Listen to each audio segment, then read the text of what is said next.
Last video में दो stress हो गई थी, एक लॉन्गिट्यूडनल और एक वॉल्यूम स्ट्रेस या वॉल्यूमेट्रिक स्ट्रेस भी इसको कहते हैं। अब तीसरी स्ट्रेस हम देखेंगे, शीयर स्ट्रेस, शीयर स्ट्रेन देखेंगे। यार पता नहीं क्यों बार बार मेरे मुंह से स्ट्रेस निकल रहा है ना। तो अब हम लोग देखेंगे शीयर स्ट्रेन क्या होती है। ओह माय गॉड, एक सेकेंड। अब हम लोग देखेंगे शीयर स्ट्रेन क्या होती है। What is shear strain?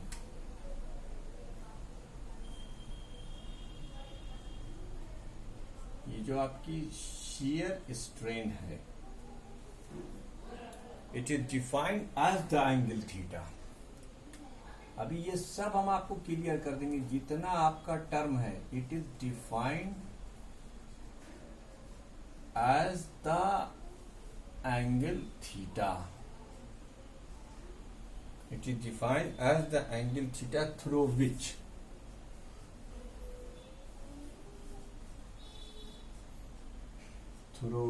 a face originally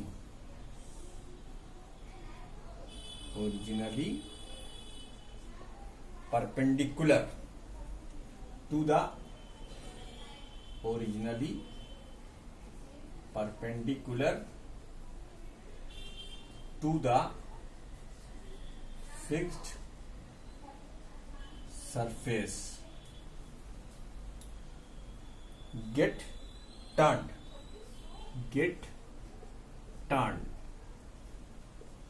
on applying a tangential stress या tangential deforming force on applying tangential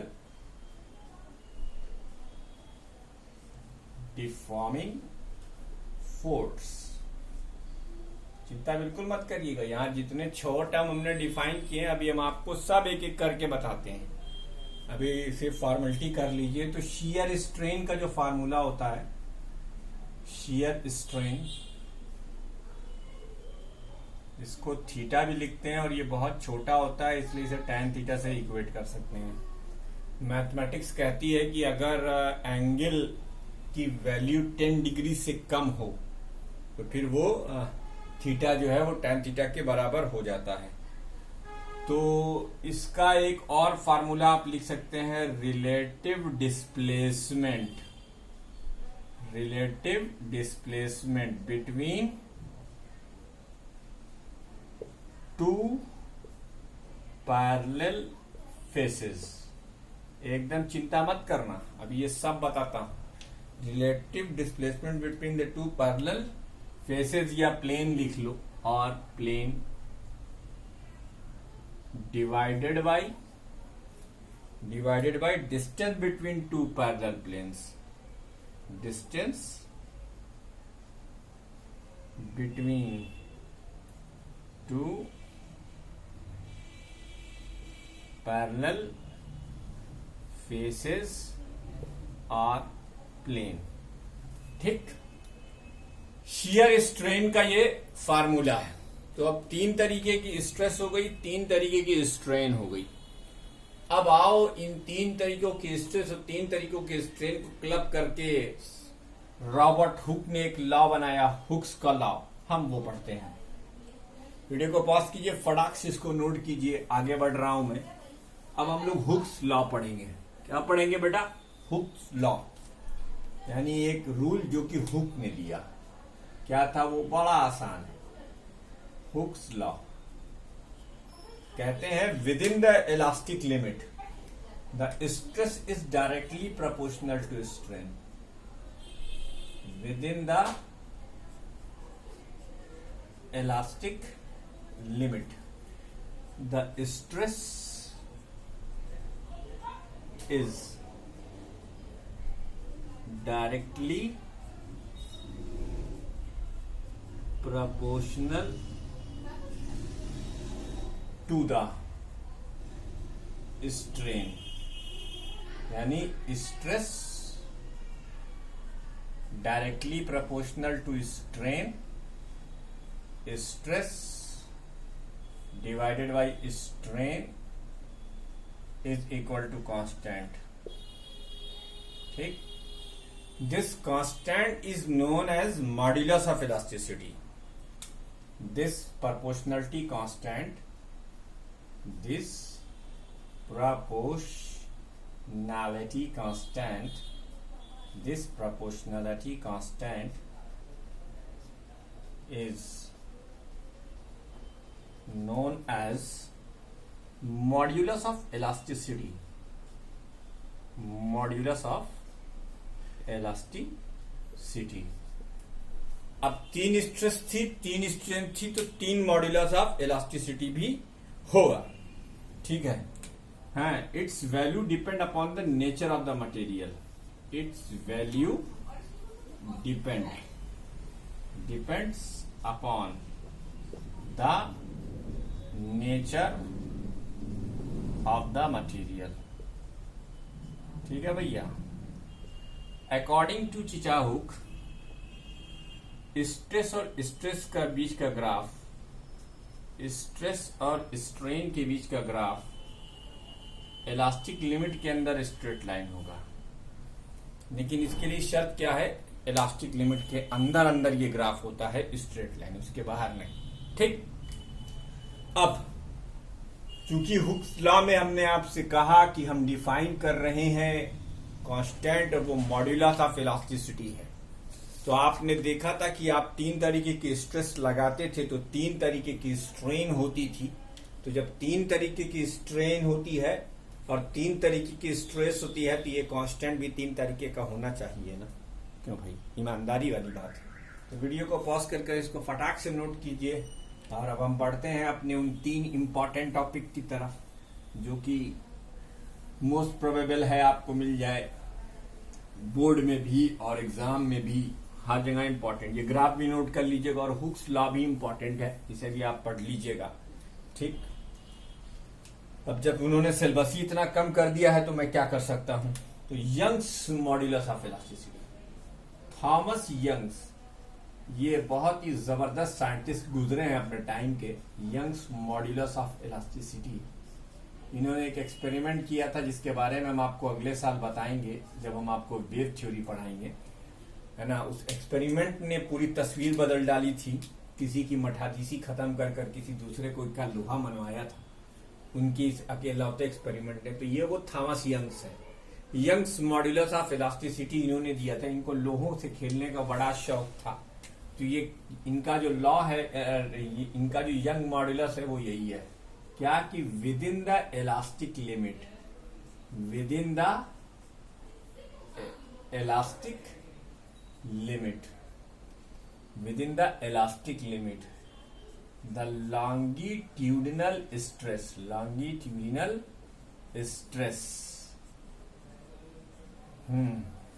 the ratio, हमारी एक चीज और, the ratio of longitudinal stress to the longitudinal strain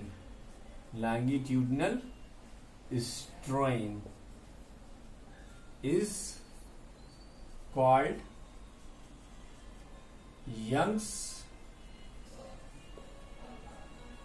modulus of elasticity।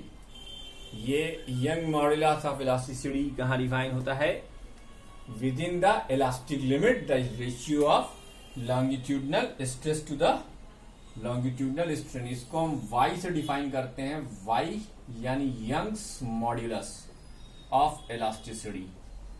Young's modulus of elasticity ये define होगा longitudinal stress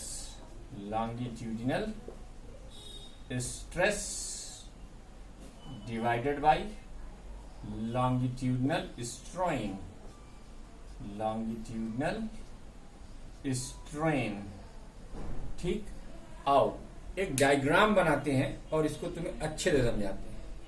मैंने तुमसे कहा था कि मैं सब कुछ आपको बताऊंगा, एक एक फिगर आपके लिए एक्सप्लेन करके रखूंगा। कंसीडर करो एक रॉड जिसका uniform area of cross section A है और जिसकी लेंथ एल है। ठीक, अब इसके ऊपर तुमने एक फोर्स, लॉन्गिट्यूडनल फोर्स लगाया। क्या लगाया? लॉन्गिट्यूडनल फोर्स लगाया, लेंथ के अलॉन्ग फोर्स लगाया है। ये लॉन्गिट्यूडनल स्ट्रेस हो जाएगी फोर्स अपॉन एरिया। देख लो तुम्हारे सामने, जिसकी वजह से ये रॉड खसक कर यहां आ गया, इतनी इसकी लेंथ में बढ़ोतरी हो गई। ये देखिए साहब, ये आपकी लॉन्गिट्यूडनल स्ट्रेन और लॉन्गिट्यूडनल स्ट्रेस दोनों डिफाइन हो गई। तो लॉन्गिट्यूडनल स्ट्रेस आप लिख सकते हैं फोर्स अपॉन एरिया, y की वैल्यू, और लॉन्गिट्यूडनल स्ट्रेन आप लिख सकते हैं change in length upon original length, यानी फार्मूला हो गया F into L upon delta L, A into delta L. अब अगर इफ, अच्छा ये एक्चुअली F यूजुअली वेट होता है, तो अब हम if F is equal to mg, weight of the wire, weight of the wire, तो y का एक फार्मूला और हो जाएगा F L upon pi, sorry M G L upon pi R square into delta L. ठीक, ये एक formula और आप y का नोट कर सकते हैं। अब देखो, y inversely proportional to delta L है। y क्या है? Inversely proportional to delta L है, और ये बहुत कुछ कहता है। ठीक है, more the value of y, more the value of y, more elastic is the body. जिस बॉडी का y जितना ज्यादा होगा, वो बॉडी उतनी ज्यादा इलास्टिक होगी। मोर इलास्टिक इज द बॉडी, याद रखिएगा, मोर इलास्टिक इज द बॉडी। अब जिस बॉडी का y जितना ज्यादा होगा, वो उतनी ज्यादा इलास्टिक होगी। ठीक है, अब लेकिन आप देख लीजिए, y जिसका ज्यादा होता है उसकी लेंथ में चेंज कम होता है। बस इस कॉन्सेप्ट को ध्यान में रखिए, और आगे एक बड़ा ही इंपॉर्टेंट क्वेश्चन हम करने जा रहे हैं, इसको नोट कर लीजिए। मुझे उम्मीद है कि आपको लॉन्गिट्यूडनल स्ट्रेस और लॉन्गिट्यूडनल स्ट्रेन दोनों समझ में आ गई होंगी। Change in length upon original length longitudinal strain है, और ये लॉन्गिट्यूडनल स्ट्रेस यानी force upon area per unit area along the length of, जिस डायरेक्शन में फोर्स लगा हुआ उसी डायरेक्शन में लेंथ इंक्रीज कर रही है। तो अब हम एक देखो इस कॉन्सेप्ट का यूज करेंगे। ये बेटा, ये एक फार्मूला है और ये एक फार्मूला है, ये एक फार्मूला है, आप ऐसे पूरा डिफाइन कर लीजिए, यंग मॉड्यूलस ऑफ इलास्टिसिटी। अब आपको क्या लगता है कि रबर ज्यादा इलास्टिक होगी या स्टील ज्यादा इलास्टिक होगी? आप फट से कहेंगे रबर ज्यादा इलास्टिक है, और हम तो बचपन से सुनते आए इलास्टिक होती है रबर। ना ना ना। अब हमें यहीं पर एक सवाल दिया जाता है कि प्रूव दैट, देखिए हमारी मानसिकता को बदल दिया जाएगा, prove that steel is more elastic than rubber. Steel is more elastic than rubber. अब ये कैसे प्रूव होगा भाई, इलास्टिक देन रबर? ये तो एकदम ऐसी बात हमने कह दी जो कि नाकाबिले कबूल है, लेकिन अभी इसे हम कबूल करवा देते हैं, घबराइए ना। कैसे लिखिए, consider two wires of same length and same wait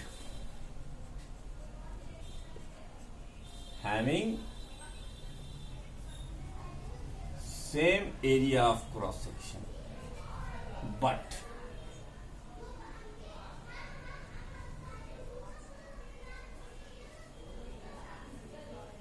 one is of steel and one is of rubber। बेटा, दोनों की लेंथ सेम है, दोनों का एरिया ऑफ क्रॉस सेक्शन भी सेम है, दोनों का वेट भी सेम है, लेकिन एक रबर का है और एक स्टील का है। तो वाई एस यानी Young's modulus of steel, Young's modulus of steel. क्योंकि वेट आपने सेम रखा हुआ तो इसे mg कर दें, और लेंथ भी आपने सेम लिए तो इसे l लिख दें। लेकिन डेल्टा ls फार्मूला है mgl और area of cross section a, ये तो सब सेम मान रखा था। उसी तरीके से अगर y रबर की बात की जाए तो यंग्स मॉड्यूलस ऑफ रबर। अब यही अगर कोरोना काल ना होता तो इसमें बड़ी इंटरेस्टिंग सी टॉपिक थी, वो सब आपको बताया जाता, लेकिन आपके रिड्यूस सिलेबस के अकॉर्डिंग हम मजबूर हैं आपको एकदम छटा हुआ पढ़ाने के लिए। डेल्टा LR अपॉन ए, एक काम करो बेटा, Y steel upon Y rubber करो, Y steel mgl upon delta LS A और mgl upon delta LR into A से ए कैंसिल, mgl से mgl cancel, Y steel upon Y rubber is equal to delta LR upon delta LS। अब मैं एक बात बताओ, wire ज्यादा extend करेगा या स्टील ज्यादा एक्सटेंड करेगा? बताओ भैया। चूंकि delta LR is greater then delta LS, hence delta LR upon delta LS is greater than 1। इसका क्या मतलब हुआ? इसका मतलब ये हुआ कि Y steel upon Y rubber, Y steel upon Y rubber is greater than 1, so Y steel is greater than Y rubber. More the value of Y more elastic is the body. क्योंकि extension इसमें ज्यादा है, change in length इसमें ज्यादा होगी rubber में steel के comparison में, तो delta LR upon delta LS हमने दोनों के डिनोमिनेटर में डेल्टा S से डिवाइड कर दिया। तो जब ज्यादा होगी तो ऑब्वियस सी बात है कि स्टील जो है वो रबर से ज्यादा इलास्टिक होगी। तो ये था वो important question, prove that steel is more elastic than rubber. ये बोर्ड में आता है, ये इंपॉर्टेंट क्वेश्चन है, इसलिए बताना जरूरी था यहाँ पर। आइए अब हम लोग दूसरा अपना वो शुरू करते हैं, बल्क मॉड्यूलस ऑफ इलास्टिसिटी। बच्चों इसको वीडियो को पॉज कर नोट कर लीजिए, बल्क मॉड्यूलस ऑफ इलास्टिसिटी। अगला हमारा जो है वो है bulk modulus of elasticity.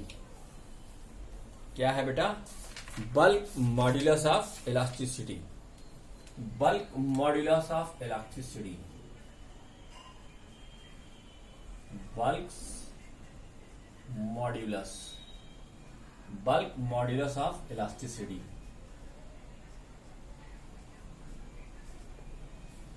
With in the elastic limit,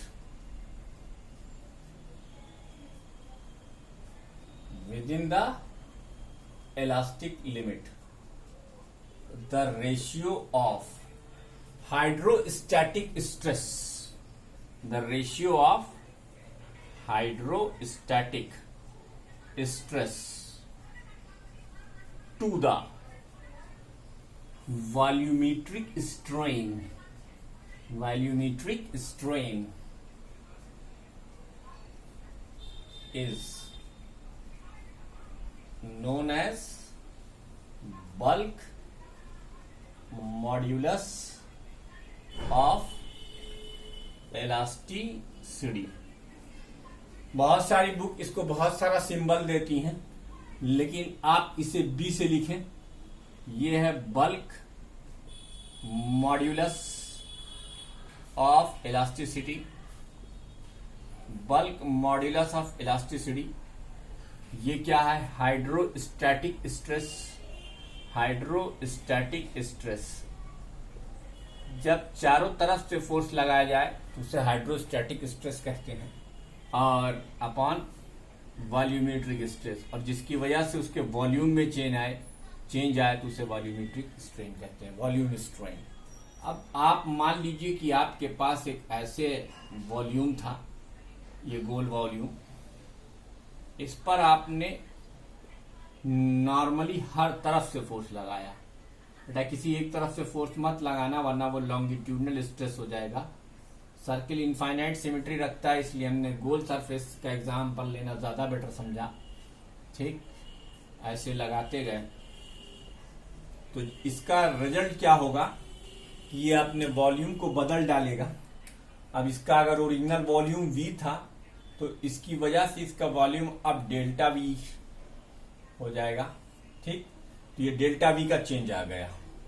ठीक है, तो आप जानते हैं हाइड्रोस्टैटिक स्ट्रेस को आप लिख सकते हैं फोर्स पर यूनिट एरिया या और pressure upon change in volume upon original volume. बेटा चूंकि वॉल्यूम घट रहा है इसलिए माइनस साइन लेंगे, तो हम इसका सीधा formula PV upon delta V लिख देंगे। ये बी का फार्मूला हो गया, bulk modulus of elasticity. The reciprocal of bulk modulus of elasticity is known as compressibility. तो हमें यहाँ कंप्रेसिबिलिटी को भी जरूर बता देना चाहिए। What is compressibility? कंप्रेसिबिलिटी जो होती है वो होती है द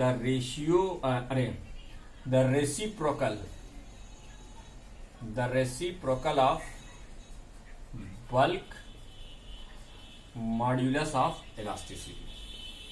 तो उम्मीद करता हूं इस वीडियो में आपके 4 टर्म समझ में आ गया होगा।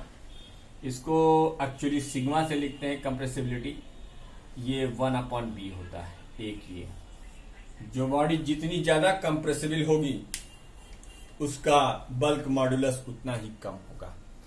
तो इस वीडियो में इतना ही। एक आपका एक और टॉपिक बच गया इसमें, शियर स्ट्रेस या मॉड्यूलस ऑफ रिजिडिटी। उसे हम अगले वीडियो में करेंगे।